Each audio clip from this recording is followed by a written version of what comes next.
Good morning, guys. It's May 7th. Today is Thursday, and only 2 days to go this week. Super duper.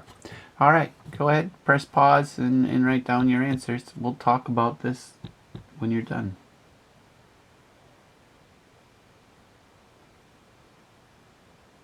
All right, we're back. This says subject pronoun or object pronoun. So right here. Well, let's read the sentence. Mom took Kim and me to the movies. So the subject of this sentence is who it's about. It's mom. What did mom do? So here we have the predicate. Took Kim and me to the movies. So is this pronoun part of the subject? The answer is no. It's part of the predicate. And in this, this is part of the verb phrase, right? Or this is part of the verb phrase. And so this would be the object pronoun.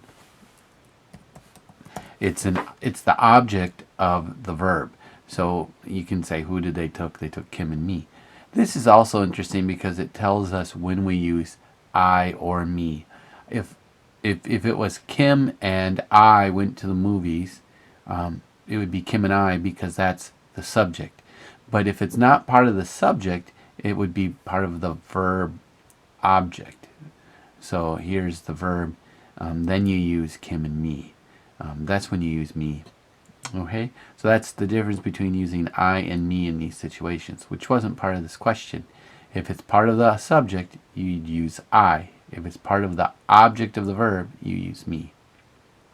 What part of the sentence is underlined in this? What part of speech is underlined in this sentence? Annie waited patiently for her turn. Well, the ly ending gives us the clue there. If a word ends in ly, it's an adverb because it modifies the verb. Here's the verb waited. How did she wait? She waited patiently. Usually adverbs answer how or when. All right, correct these sentences. For white swans swimmed around. Oh, 4 white swans swimmed around the large peaceful pond. This threw me off for a second because that's supposed to be a number, isn't it? All right, so that's what we're going to do. 4, F-U-R, 4 white swans. Swimmed? That can't be right.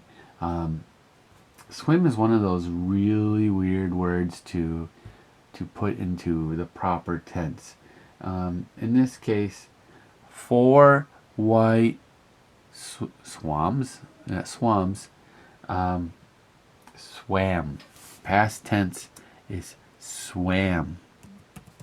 Boy, that looks weird, doesn't it? Swan swam. 4 white swans swam around the large, peaceful pond. Period. All right, so you have swim, swam. Sometimes there's a swum, but I think swam would be the best answer for that.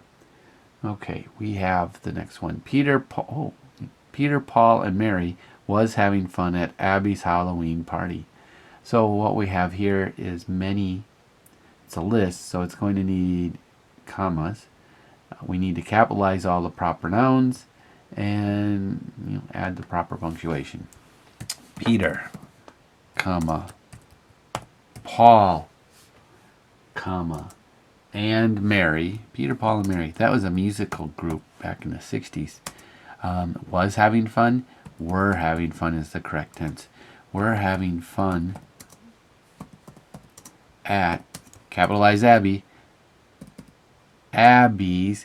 Now this is a tough one because you may not know how Abby's is spelled, but in this case we're going to leave it like this. Abby's, apostrophe S because it's her party, and Halloween should be capitalized. Halloween party. I guess Halloween's more of a proper noun that way. All right, so Peter, Paul, and Mary, when you have a list, you put the commas in. We had to capitalize Abby and put the apostrophe in to show ownership, and capitalize Halloween and put in the period. Now this, I didn't expect you guys to get, and it's okay. What part of the business letter is this? This is the heading.